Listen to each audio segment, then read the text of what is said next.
Welcome back to the Gaming News Canada show presented by GBG PLC.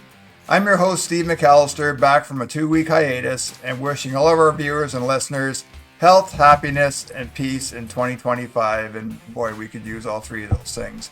We're starting the new year with a bang with two guests holding a wealth of knowledge on today's tangled web of sports, sports media, and broadcast rights, and sports betting.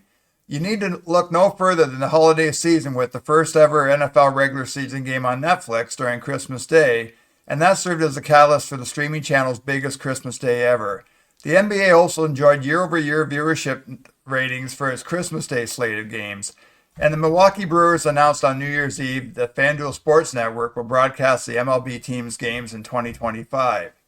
With that, please welcome back to the Gaming News Canada show the co-founder and CEO of the Pelley, Mark Silver. And if you've had any type of skin in the North American sports game over the past 25 plus years, especially on the sponsorship side, it's pretty much a given that you've rubbed elbows with the founder of S&E Sponsorship Group, now known as MKTG Canada, where he still hangs a shingle as its chair, the chair of the board for Basketball Canada, and a member of the board of directors for North Star Gaming. This guy's he's the Dennis Rodman of boards in Canadian sports and sports betting. Welcome, Brian Cooper. Hey, Brian, we've taken far too long to get you on the podcast. February is going to be our 4th anniversary, and we finally get you on here. Well, I'm delighted to be here. You guys have done a great job with the podcast, as well as with your publication stuff. It's great stuff. Hey, listen, I would have liked to list all your accomplishments in the sports business landscape, but I'd be charged extra for studio time. And our executive producer, Mark Silver, he runs a tight ship with the budget. So apologies for that in advance. No apologies. It just says I'm old. But go ahead. Hey, Mark, thanks for being back. And you and I were trading messages over the holidays, and just given everything going on in the Canadian sports landscape right now, there was not only a lot for us to cover, but we really wanted to get Brian on the podcast because of his experience and all his different ventures over the years and knowing the sports media space so well in this country. Yeah, when you look at the information that comes out of the U.S. on a regular basis about what's going on there, and now some of those publications, even include some guidance on Canada, and there really isn't anything that I've seen coming out of Canada that speaks to what's about to happen here. Definitely in 2025 and in 2026. Figure might as well get together, have a nice unstructured chat, and see if we can entertain the audience for about an hour. Hey guys, I want to start, and Brian, I'm going to start with you on, it seems to me that streaming channels are maybe the thing that's going to save the golden goose that is media rights. And, off the top, I mentioned NFL games on Netflix on Christmas Day. It's also just been announced that Netflix is going to have the broadcast rights for the 2027 and 2031 FIFA Women's World Cup tournaments. I guess it's a two-pronged question. I guess is that true that streaming channels maybe save the golden goose? And secondly, how much more fragmentation can happen with sports rights in North American professional sports? Well, first, I think we go back to the core of the values for any, whether it's broadcast or streamers, live sports, local news, and national news are what's driving real numbers for them, and why they will pay exorbitant amounts of fees to be the exclusive providers, or in case of the NFL, non-exclusive providers. When you look at the top 10 shows on broadcast legacy, they're all like NFL games, or close to all of them are NFL games. And when you also look at what the streamers have been investing in their own productions, great series, fictional series, outstanding entertainment, but it's hit or miss. It's not miss with sports in most cases. If you pay the high price for the right product, you're going to get the audience. You can invest in a 10-part series with big names and you're paying big dollars, and if it misses, it's wasted funds. So I think the streamers are realizing that we have to get into this game to get a broad audience as well, youth, middle age, older, because you won't get that if you have a series that is only focused at a certain demographic or segmentation. Hey, Mark, you want to hop in there? Yeah, as Brian was talking, I was thinking back to it was a one-day conference called the Future of TV Advertising in Canada that took place in early September here. And it was the second year that I attended this, and all the big names are there from Rogers Media and Bell Media and Chorus was there, of course, and CBC. But you also had the streamers there too. And one of the presentations talked about the cost of production, and exactly what Brian is just talking about. When you look at the cost of production for these streamers, the actual cost of production for what I would characterize as live sports and reality-based television is much cheaper than the scripted content. And we've already seen that play out over a number of years. But when you look at that cost and you think about the audiences that are available, it just makes sense for live to really motivate the next round of growth for these streamers. Yeah. I think, Mark, also that live sports, the technology is changing. That one, you're getting better production values at a cheaper cost eventually. And I think when you look at the scripted content and the stars that used to be only feature film stars that are now going on streaming scripted content, it's amazing. But the costs for them are still there. And as I said earlier, if you hit it, that's great. But not everybody's hitting with some of the series that we've plowed through, especially during COVID. I mean, some of them caught fire. A lot of them didn't. And so, would you rather invest in something that has a built-in audience that advertisers are, hungry for in terms of the demographic, than take a shot at a series? Hey, Brian, what you mentioned demographics. Sorry, Mark, did you want to add something else to that? No, I think we're going to come back to some of the innovation that Brian was mentioning in the production of live TV. Yeah, Brian, I just want to touch on demographics a bit more for a second. I mean, you have a son who's in university. I have a son in his late 20s. Mark's got a teenage son. I mean, Brian, in our case, I'm sure in Mark's case too, our sons aren't watching Hockey Night in Canada anymore. They're watching the highlights on Instagram or TikTok. I just wonder, or my son's case, he's watching if he does watch a game, he's watching it on a box, not on a cable subscription. And is there still room? Will young people still watch a game? Like, will someone like your son Brian will Reese watch the Super Bowl on a streaming service because it's there? Depends how many prop bets he has going. But Or who's playing the halftime show? I would say, like everybody in our society, we've all been dumbed down to the People magazine version of any content that we are consuming. I think it's a generational thing. I think that they start out and they just want short version content. They want highlights. They want to match up to their prop bets. But I think as they get into their late 20s and then through the mid 40s, 50s, that they're sitting down and watching the game. They may be like myself, have the full package and I'm watching 4 or 5 games for my own bets. But as well, I think it becomes a shared family generational thing to sit down and watch one thing together on a broad screen. Hey, well, I want to get both of you guys to weigh in on just how the sports media landscape overall continues to shift. And, Mark's got a well-documented career on the digital side, including his time with TSN and being part of the Olympic Consortium.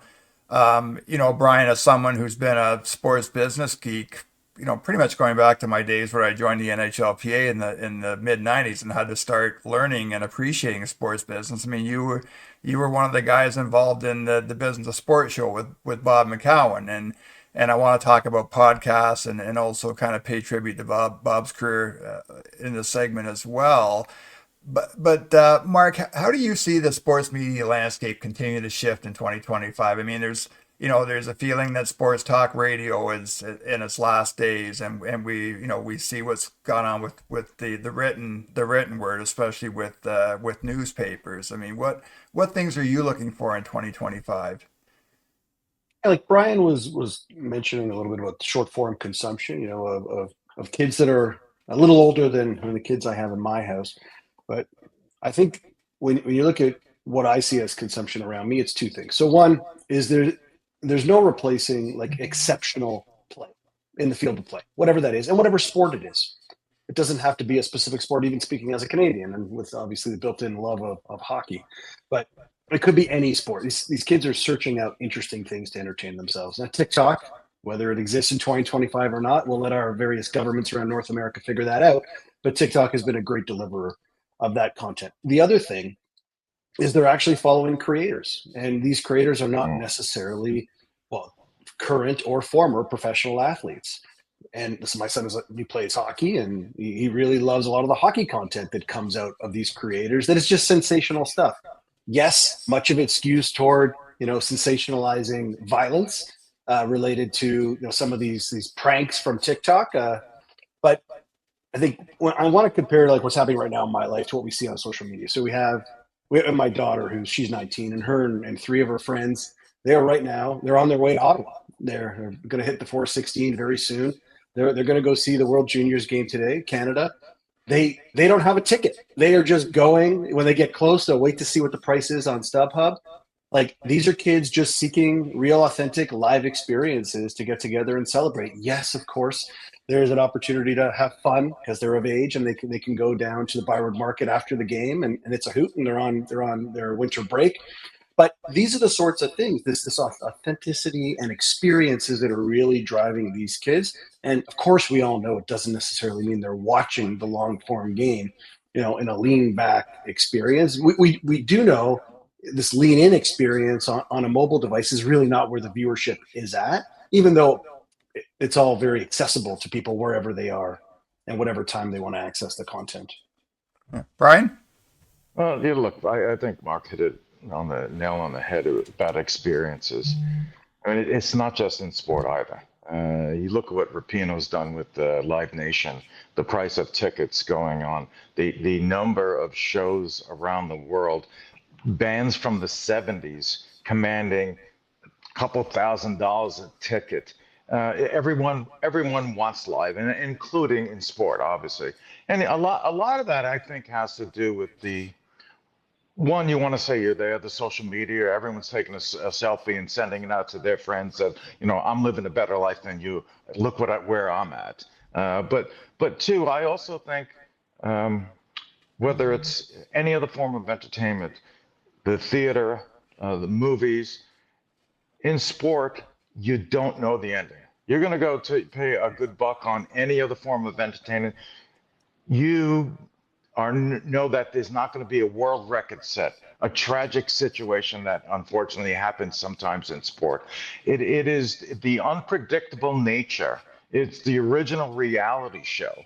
And so people like and are willing to pay and to line up to do that and to experience it. Throw on top of that fandom, the passion that goes with, and that's generational too. Fathers and sons and daughters who, fall in love with one team for whatever the reason, even if they don't live in the city. That plays a big role in it. And thirdly, it's the label it provides you in sports. We'd never hear of a city called Green Bay if it wasn't for that team. Right.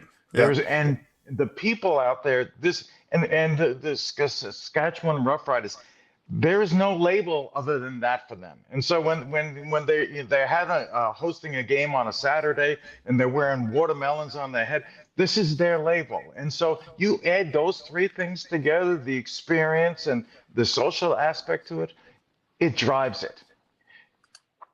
It's funny, funny you mentioned that, Brian.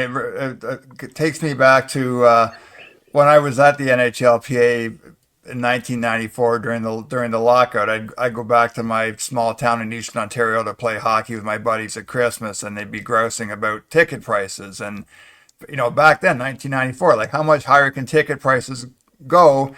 And to your point, I mean, I've got a future daughter-in-law who spent thousands of dollars to see Taylor Swift in London and Toronto in 2024. And you're right. Like as long we think that there's a ceiling for ticket prices, and we haven't seen that yet. We think there's a ceiling for sports rights, and we haven't seen that yet, and we may not. And I don't think so. And Mark, I paid $1,000 a seat to see Bruce on Broadway, Right. and Me too. Me too. I was in row two, right in front of him. Is an experience that I'll never forget. But again, go back to the live, and as the our worlds evolve, it becomes more and more exclusive to go to live. Hey guys, I To just help the audience out, Steve, yes, for those listening, I do have a couple Bruce Springsteen posters behind me here, which is I'm where sorry. I'm sorry. that's okay. We have to play to the audience. Steve, I want to add a couple of pieces to the story here to answer the question that you asked me a few minutes ago. And I think, listen, I love the focus on live sports and the big names of these, which we'll talk about in our session today, big names and big companies and how they control Canada or the US. But there's some other aspects here that I think we need to give some airtime to. And we can look at, we can call it a podcast if you'd like. It doesn't necessarily have to play out that way. But, going back a few months ago, Dude Perfect, and I know they bounced around a bit, but, Dude Perfect got $100 million investment from private equity. Is that the sport version of Mr. Beast? Is that the evolution of Barstool, which has gone back into kind of its native audience? But Barstool's a great brand as well, from a penetrating a high value demographic that might not have a lot of cash today, but hopefully they will in the future. And you look at the border, and we're so obsessed with the border. But live experiences and buying a ticket, there's no border to that. You are where you are, and we've seen from Taylor Swift. We've all heard the stories. People travel, especially given the price of tickets that the Toronto concert had. I know many people who travel, overseas even to see Taylor, just because it was less expensive. So let's forget about the border. The border doesn't exist. The streamers are obviously playing into that. We haven't seen it play out in full yet, just because of the nature of our broadcast business here in Canada. But it will in time. So when you look at the fact that these brands have emerged, and Mr. Beast is by far, from what I've seen, the most profound brand in this space. I mean, he's got, of course, his food product, his merchandise. And if anyone was driving around Toronto, driving near Yorkdale or Dansview Park, back in the fall, he built like a 6-story structure to produce the content that is now available for streaming. Now, there was an unfortunate accident there and someone did get hurt, but separate from that incident, I mean, if you looked at the length of time that he set up, and what I guess Brian will now become, the Rogers Stadium, is that what it's called, where the concert venue is going to be at Dansview Park? But you look at the money and investment that he's putting into creating content, and you look at the $100 million investment, coming here from High Mount Capital. So I'm just reading the article here, so I have the names, into Dude Perfect. And if we take for a second the Canadian perspective, there are a few brands out there. You mentioned McCowan, who in his time was as big a brand as any of these in Canadian circles. We look at some other names out there. We look at a little bit more of a Toronto fan following with Steve Dangle. We also look at a very interesting property, which is owned by Bell Media, TSN, in Bardown, which is into all of these categories of content. I'm sure there's a team on site in Ottawa for the World Juniors, which will create that unique content experience. So we're in a world where I just named a bunch of brands. Like, none of them are producing a live game. None of them have, for the most part, high-priced individual talent. These are brands that have come forward to capture the attention of the audience.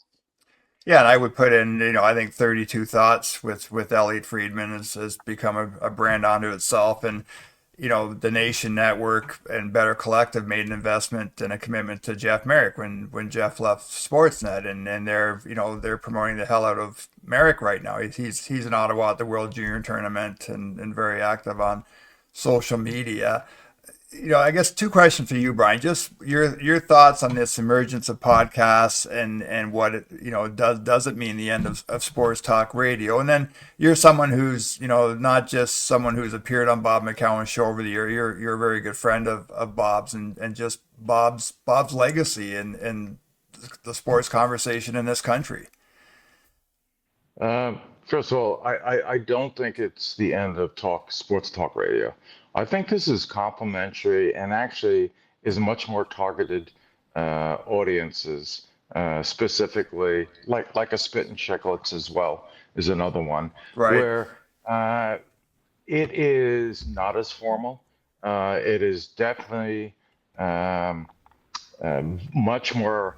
Um, it's a different angle. It's guys talking just as they would at a bar, and bar stool or bar down. It is the formality of talk radio, the structure. It's the walls broken down, and guys getting their point of view across in a different manner that speaks to a much younger audience. You got to realize also production values are gone out the window in many cases with youth. They're consuming their stuff from people that are filming it on their phone. They don't care about lighting. They care about the core of the content. And I think that goes with the podcast as well. I mean, I don't know if you ever you have to listen to Call Her Daddy. I mean, No. Perhaps I'll never admit Yeah. that. yeah, But she just made $125 million. I mean, and when you listen to some of the content, you're going, "What?"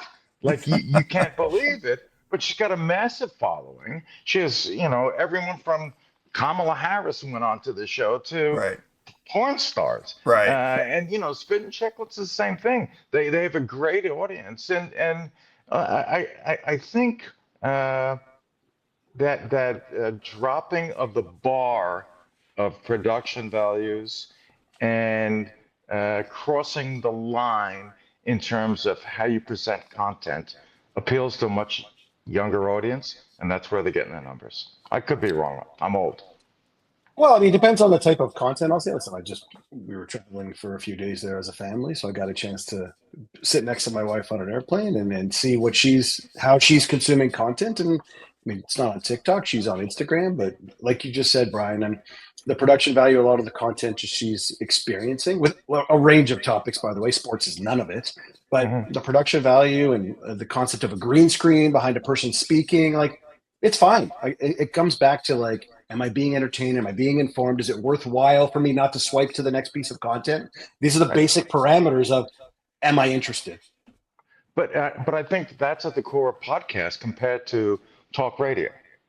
Is like if there's enough interest and if I am provocative enough, where if you're going on like if I go on McCowan show, you got to watch what you're saying at certain times, or you're never going to be asked back on, and so I think that's even the W fan in New York. It's the same thing, and that's in New York, but with the podcast, there's no holds barred, like go at it.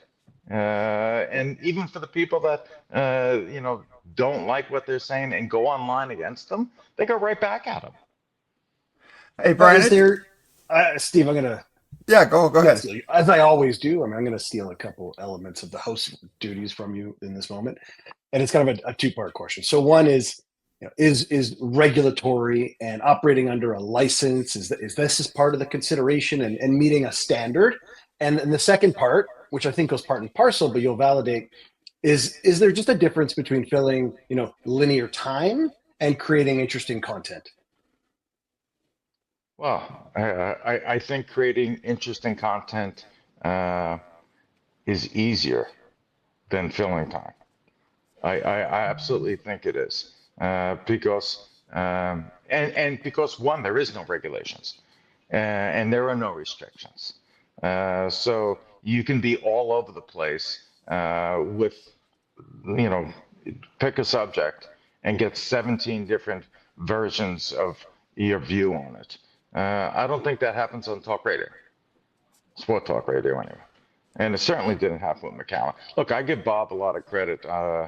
He was a shock talk radio guy who had an opinion, who, a lot of people didn't like him, but they listened to him and they respected his opinion.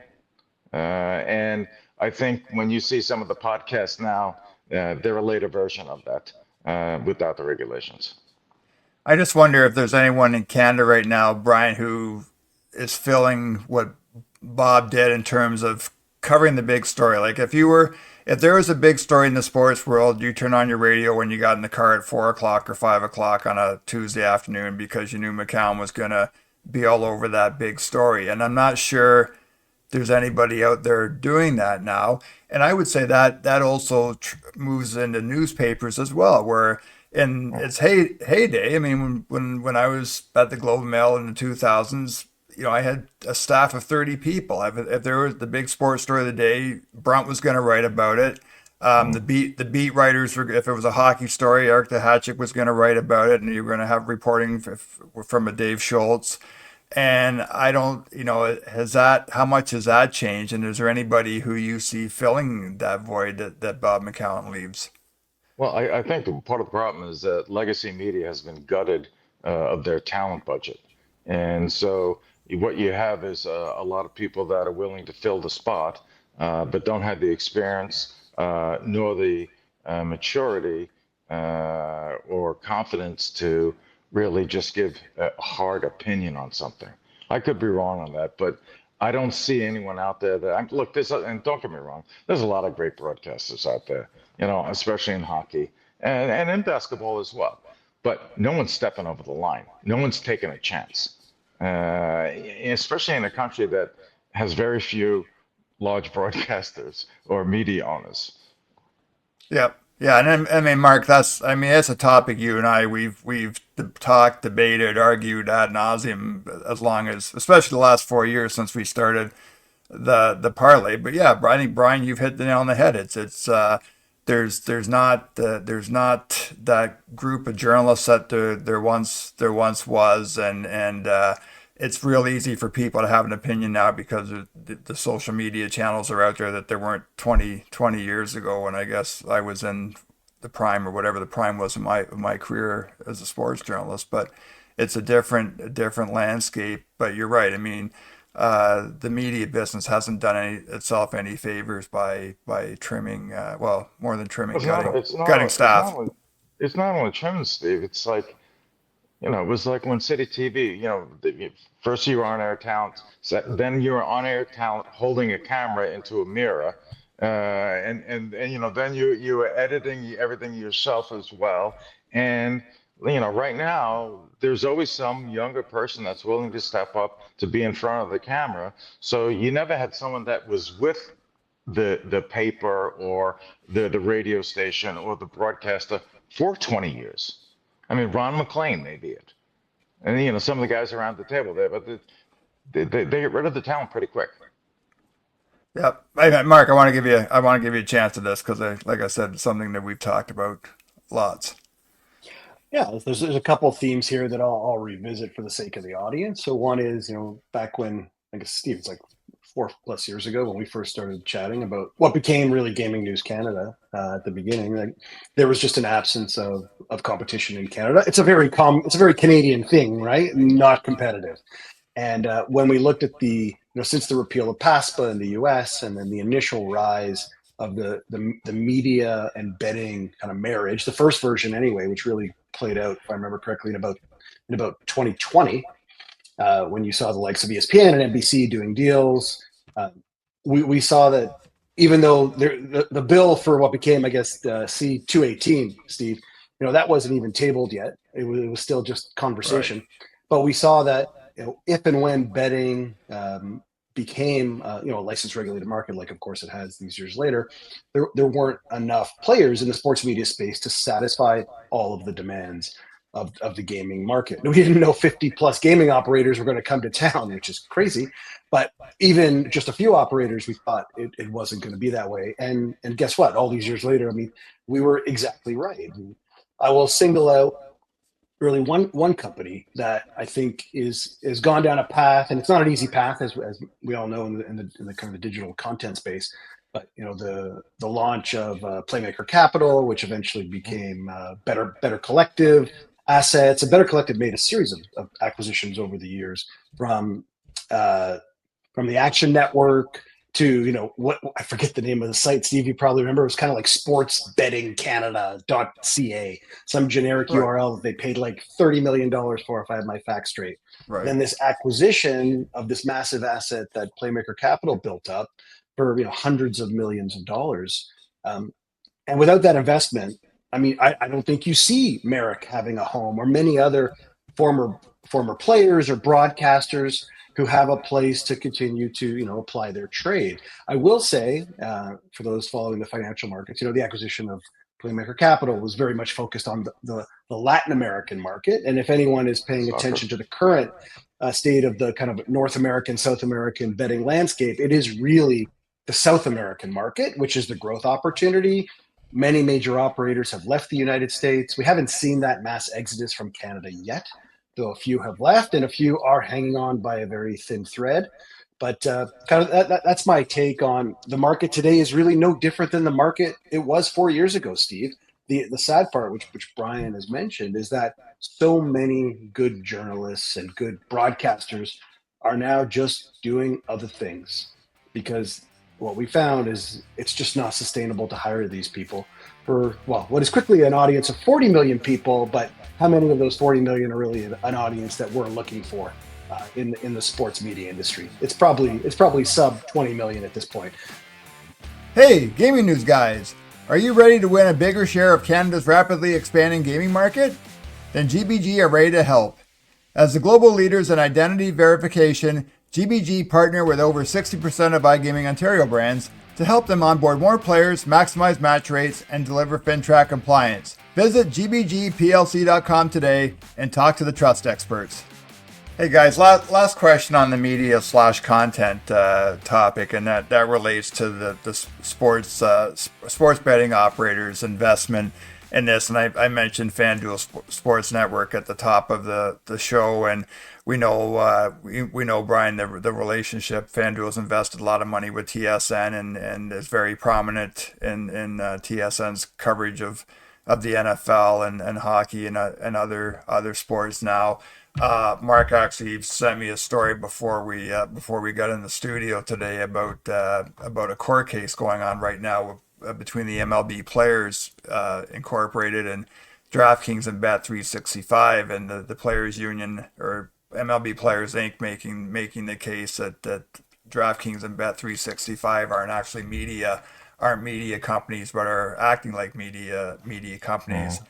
North Star Gaming, where you're a member of the board, they've invested handsomely in written content, Brian, and full disclosure. I mean, Parlay Media Group in the first couple of years of our business, we're partners in producing video content for them. What are your thoughts just on that, on sports betting operators, their attempts to get into content, and do you see anything moving forward that changes with that? Well, first of all, I also sat on the board of directors of The Score. Yes. Who was the original? I mean, was it a content play or was it a gaming play?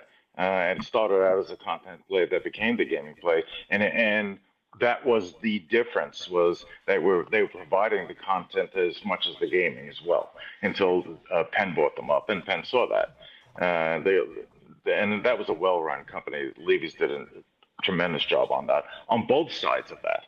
The betting stack was outstanding in terms of technology and the content that they were doing, because it originally started as The Score that was bought by CTV, I think it was. Yvonne Fitzanne bought it. Was it? Yeah, and turned it into the Sports Center. Am I correct? Yes. Yeah. Yeah. Am I correct on that one? I think it is. Yeah. This is the Headline Sports. We're dating ourselves here. Yes. Yeah. The SportsNet. SportsNet brought Headline Sports under its umbrella, right? Right. Yeah. It when Headline Sports went to Score. But anyway, so I think that's just going to become part and parcel, and you know what, and get it as big. The gaming content play has been going on in Europe and other parts of the world, and has been meshed like this for years. It's let's call it 20 years here, 10 really active. I don't see it getting any further diluted, but I think it becomes one and the same in many ways.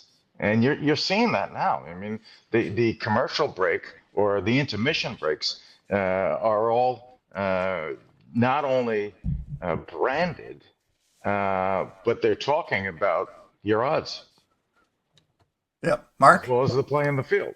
Yeah. Yeah, I mean, I called this about 10 years ago when I was still at TSN in my final few months, I'll say. And this is when DraftKings and FanDuel initially were rising as fantasy sports betting outlets. And the one thing, and this is more of a Canadian point of view than a US point of view, and that's one of the things you have to remember when you have a senior role in digital operating on the TSN brand, you have to realize, especially when Phil King was the big boss there, the expectations are as far and wide of your coverage as ESPN, even though you're serving, a tenth of the audience with like a 20th of the size of the staff that an ESPN has put into digital. Thank you, Phil, for the rockets that hit my inbox back in the day. But when DraftKings and FanDuel showed up, they were technology companies. Yeah. And I'm sorry, and I'll remain steadfast on this point of view. Bell Media, Rogers Media, CBC, and whatever they're investing, these are not technology companies. They are borrowing other people's tech. They're integrating it. They're slapping their brands on it. And they just cannot compete with the likes and the intelligence of these betting companies who are just so far ahead. The edge is insurmountable to catch up to. And that's why, Brian, and you'll talk a bit about the score. Like the score was so far ahead. And it pained me that, like, so sure, Rogers bought the broadcast channel. Yes. Like, how did TSN and Sportsnet not just buy the score, years and years and years ago, before betting was even a thing, when the score was, losing 2 times as much as they were making year over year? Well, and I got to tell you, the score, and North Star Gaming now and others, the data, the trove of data that they have from their customers, and you would think a telco would be doing the same thing, but the slicing and dicing and the segmentation that they go through is amazing. And I am like an older guy. I'm looking at like, wow. And those telcos had that information, and they just did not utilize it as much, and then bring in the proper tech to make it sing. In my opinion, anyway. But you're right. I mean,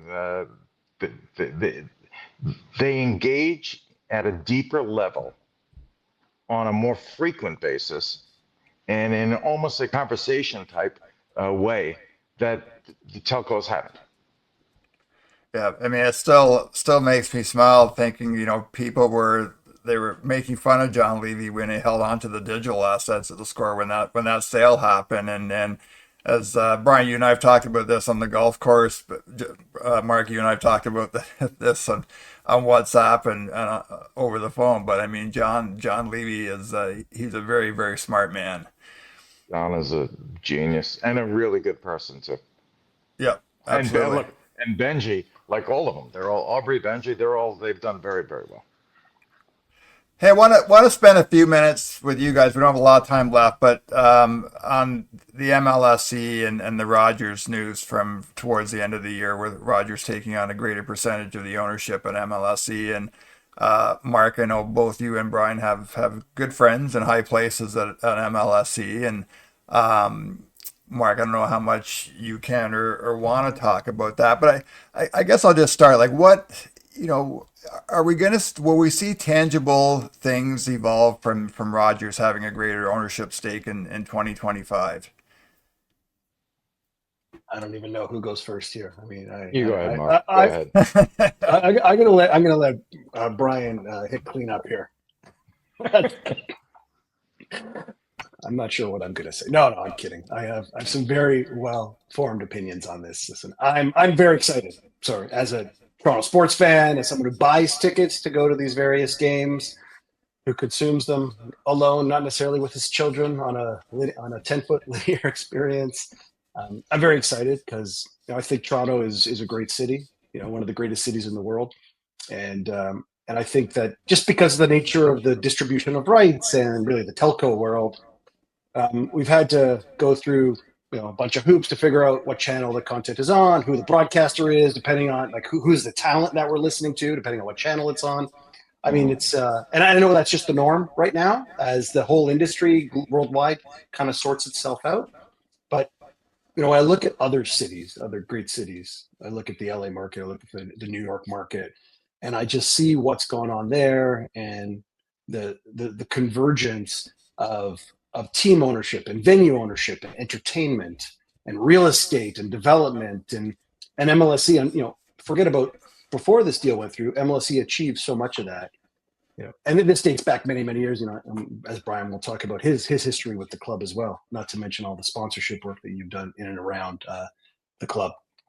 But I'm excited to see what happens. What happens to the Blue Jays, and how they get folded into this, which eventually, I guess, will happen. What happens to Sportsnet, which is obviously very closely connected to this, and clearly with the two most experienced and senior guys left in the game in media and sports, Phil King and Keith Pelley, working together. The cards are stacked toward a future where there is this convergence of media and sport. Now, the question, I'm going to pose this to the audience here, but the question is, when you look at, and I read about this in a Globe and Mail article, so this is not my original idea. When you look about the potential of what this entity is, of the Blue Jays and MLSE and real estate and Sportsnet, and you think about, how do you capitalize that? Because we have read that clearly Rogers has some debt, in particular around its Shaw acquisition recently, and they're going to have some more debt related to buying Bell out, and of course there might be a Tannenbaum exit. Who knows what comes next? Does this become an IPO, a public-facing entity, kind of spun out? And when you look at the markets, I'm talking about the global markets, not just the TSX, and you think about the leadership of this entity. Is it Edward Rogers? Is he the CEO of this entity? Is it Keith Pelley? Is it Mark Shapiro? And these are some of the core questions that are going through my mind, assuming that all these things are going to happen. There's going to be some massive convergence of assets, and who leads that? Because when you're talking about the public markets and listing on, the New York Stock Exchange, and I love Keith, and the experience working around Keith with the consortium was, an unbelievable opportunity for me. But I don't know, is Keith the face of that company that is public on New York Stock Exchange? Brian, maybe you have a little more perspective on this than I do, but that's I'm thinking a few steps ahead of who is at the helm of this ship. Well, I don't know who will be at the helm of it. I think you're right that this convergence will happen, and I do think that there will be a spin-off company, a sports and media company that and I wouldn't suggest that Keith isn't the guy that could do it to do the launch. Look, I think sports has been not insignificant, but not really a significant piece of the revenue stream for Rogers. The telco and the home cable, that has always been where the real money is. And sports has been nice. I wouldn't call it a rounding error, but it's been nice to have. When you put all these things together and you have advanced technologies, because I think they've been working in silos, they haven't been able to really focus and say, here's what we're going to do with the teams and the venues and the media rights, because on the other side of the table in the boardroom was their competitor. And you can say we're all doing this, whatever's best for MLS and E, but that I don't buy that bullshit. They're still competitors. And so I think now that you have the table cleared, and you have innovators. I don't know if you guys know Humza Tarani, who's the chief innovation officer there. MLS and E's got some great brains. Phil King, who Phil is a crazy man, but a genius in many ways. And Keith's a great leader. You fold all those teams in, you fold new technology and innovation, and you're seeing it. Who's it? Steve Ballmer. And what they're doing at Intuit, and I think that's what can happen here. Throw the television in there as well. Throw in all of the other media, ancillary media that they're going to have related to this. I think they'll have no troubles raising the funds on the streets, and I bet you private equity will come in 2 minutes on this. just because the nature of sports media and the conglomerate that it is. I mean, this is one of the biggest sport media conglomerates in North America now, when you put them all together. Whether it's Keith or look, those aren't two guys that you wouldn't want to start off with because they do have the experience. You throw in a tech guy, it's a pretty good team. And I think you're right, Mark, that how it shakes out may not be exactly the way you called it, but that's the direction they're going in. That's I think. Hey It's guys, exciting to talk about it. Yeah, yeah. Mark, what becomes of TSN out of all this? That is a very interesting question. I mean, thinking about the possibilities out there, I mean, maybe we're just wrong. Maybe Sportsnet isn't folded into MLSE. Maybe there's a partnership between TSN and Sportsnet because our country is that small and the market is that small, and the regulator allows them to operate together. Maybe that's a possibility. I mean, I'd like to put it out there because it's I don't want to throw TSN away. Obviously, I spent some very good years there, and I have some very good friends who work there, and I want to see TSN thrive. But when I look at a couple of the properties that they have, and I wonder just what happens. So, I mean, I'll list them off, and you guys can compliment whatever property I may miss out on. So, I mean, we look at the NBA, and I'm going to just lump the WNBA in there. That's part of a global, non-exclusive, worldwide Amazon deal that it will kick off in the fall of this year. So we'll see what happens there and how it falls out for TSN. We look at MLS, and we know that Apple, of course, has the global worldwide streaming rights, and we know that TSN is the local partner here in Canada. We've also heard that Apple's endeavor into MLS has not gone as well as they might have thought it would, despite the Messi effect, which is amazing to watch, by the way. We'll see what the ratings are like for the World Juniors, which are happening, as we speak. The CFL, if I have my data right, the CFL deal is expiring after this next season. What is the future of that league? And then when you go down the list of some of the other major properties that they have, and I know that they're the home of champions, more championships than any other broadcaster out there.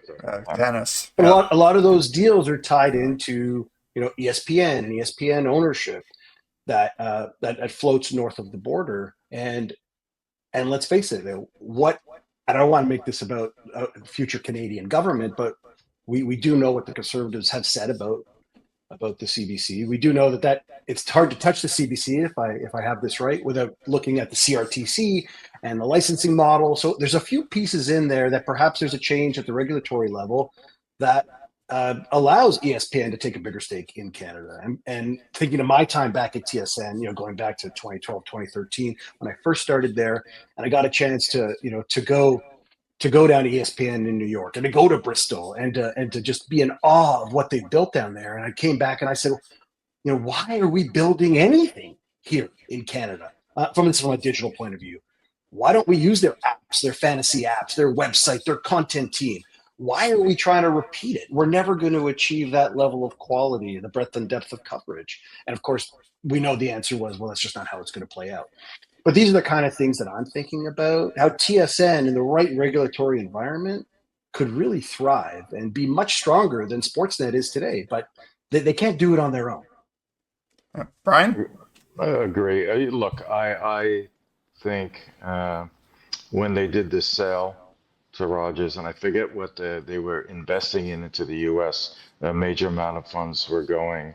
I think TSN will remain a much smaller part of the Bell empire, and they'll look. They're still profitable. Sportsnet cannot take all the content that they have. They will sell off pieces to them that are truly Canadian and national in scope that they'll use. There are other ESPN relationships and broadcast pass-throughs. They will do that as well, and they will make a profit. But I do not believe that they will be at the level or anywhere near what I think is going to happen with Rogers Sports and Media. I think Bell as a company is going in a different direction. And you may be right, Mark, if there's a regulatory situation that changes or there is some type of ghost set up where they get the broadcast rights that ESPN currently has and the talent that they currently have. And look, Adidas, Nike, they're all closing and downsizing their offices in Canada, realizing that, okay, this country is the size of population-wise the state of California. And so why are we setting up separate infrastructure to service that? And I think that may happen in this case with ESPN and the broadcast. Well, and Brian, since you're here and you're Steve's invited guest, not mine. I mean, I will try to put you on the spot just a little bit. I mean, thinking about your time, with Insight Productions, and I'm assuming, I don't know for a fact, your familiarity with the Tannenbaum family.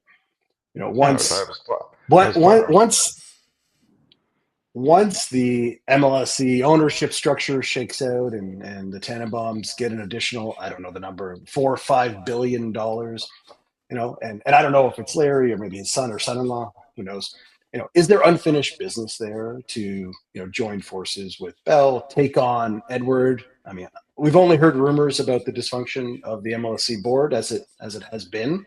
And, is there an appetite with some other outside investors, as you've mentioned, for Larry to say, okay, I'm going to compete here? And he owns the WNBA team, so he has a little bit of an advantage. He owns the WNBA team. I think he's looking in Europe right now for some assets over there as well, soccer in particular. The president of Kilmer Sports is from that background, so they could be in acquisition mode. Resources aren't a problem, obviously. It depends. Does Larry's family want to continue in this sphere? Or do they just take those two properties and say, okay, we can sell them at some point in time? Larry's son Kenny, does he really want to take it over? Is Jordan? I was on the Playmaker Advisory Board. Jordan's done very well for himself. I mean, I don't know. Could it happen? Sure. Do I think it would happen? No. Hey, Brian, yeah, thanks, Mark. Brian, just quickly, Mark mentioned the WNBA team in Toronto, and, you're someone who's been involved in almost every major sponsorship deal involving a sports team or organization in Canada over the last quarter of a century. And just the whole wave of momentum that women's sports is enjoying right now.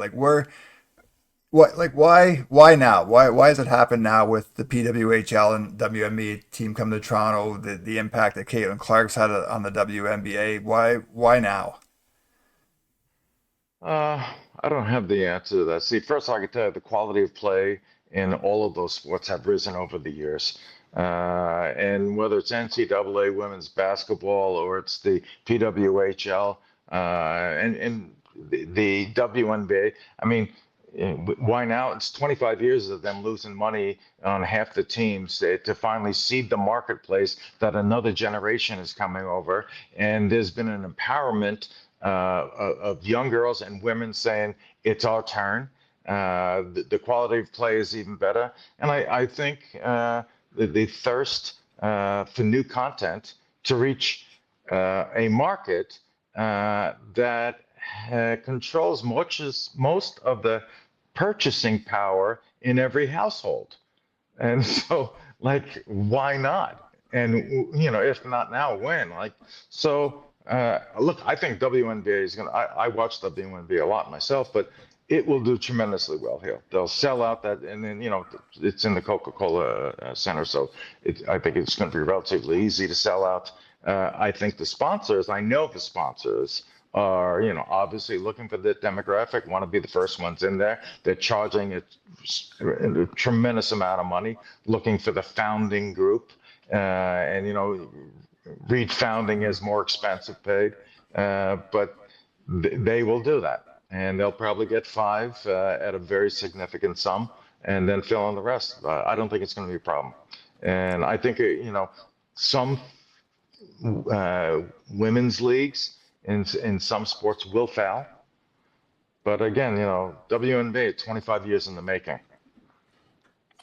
Yeah, Hey guys, I'm gonna plug a couple other things, Steve, just yeah, to round out the women's yeah, conversation. I think it's just we need to have it. So we're all looking forward to see what becomes of the Northern Super League, which starts play in a few months' Yep. time. You know, yeah. the Canadian Premier League, kind of the men's version of that. It's still going on an interesting journey. We'll see what becomes of that. Just to compare these homegrown domestic soccer leagues, and one property, and I will give a little bit of an asterisk on it. I'm helping the curling group out a bit with some of their All media right. rights. But I had a chance to go to St. John's, Newfoundland a few months ago and experience a Grand Slam of curling, which is still as Sportsnet as a broadcast partner, and it is doing some amazing things with innovation of streaming. So they're streaming every second live. Using suitcases to transport cameras and gear instead of 18 wheelers. So again, Right. we'll watch that with interest. But we look at the way that the personality of the curlers, and I'm going to focus on the women's game here because I think when you look at Rachel Homan, who's like the greatest team Mm-hmm. on the planet for women's curling, and the personalities that are able to come out through these events. It's just been tremendous to watch, and it's a great Canadian story that I know Nick Selsky and his partners are trying to make more of a global story. But I think we have some things closer to home to watch and support. You know, as we look at 2025 as a very transformative year for sports and media in this country. Hey Brian, Good just points. yeah, All good points. real quickly, Brian. Do you remember back in your days out there selling sponsorship, having a conversation with someone about women's sports, and there was just like no interest whatsoever, and it was just really beating your head against the proverbial brick wall. Well, yeah, look, yeah, for sure. But back then, first of all, we were buyers. I wasn't really selling it. I was working on the corporate side, and we was buying. But we were always looking to reach that female market. And maybe they weren't watching NFL enough. The numbers weren't there. But we were looking for ways to do that. Scotiabank has had the girls hockey fest going for, I don't know, 15, 20 years, and we started that with them and created it because we wanted to reach the moms, we wanted to reach young girls. What the market has met the need right now with these upcoming women's leagues. So I think times are changing, and I think it's interesting to watch. Hey guys, I want to wrap up and put you in a bit of a tough position, but both dig out your crystal balls. And is there one story in 2025 to keep an eye on, or something that you're going to be watching with great interest in the sports media slash sports business slash sports betting world, whether it's athlete related, a partnership, a trend? Is there one thing? And Mark, I'll start with you and let Brian be the cleanup guy again. I think I'm going to be paying pretty close attention to the world of soccer, but really on the men's side with the Men's World Cup, obviously coming to North America in 2026. With what I've already mentioned about the MLSE Apple deal not exactly living up to expectations, with the challenges, the perceived challenges with the growth of the Canadian Premier League. Just looking at the number of teams that are in that league at the moment.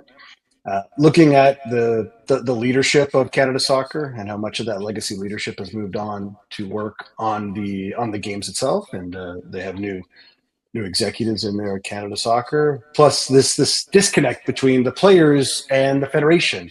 So there's so much in my mind that's going on in the soccer world with the greatest event in sport coming right here to Toronto, in about 18 months. So that's what I'm curious about. And of course, we know that Bell Media is the broadcast partner of that property as it stands today. Last word to you, Brian. What happens with golf? What happens with Live? What happens with the PGA? Can this unholy alliance actually happen? A deal that's been in the making for over 16 months now, will it actually come to fruition? Will the players that received hundreds of millions are going to be working side by side with the guys who held it out for the integrity of the sport? I don't know where it ends up, to be honest with you. But and I live on a PGA golf course for the Valspar, and a lot of questions from sponsors, a lot of questions from broadcasters, a lot of questions from the players themselves.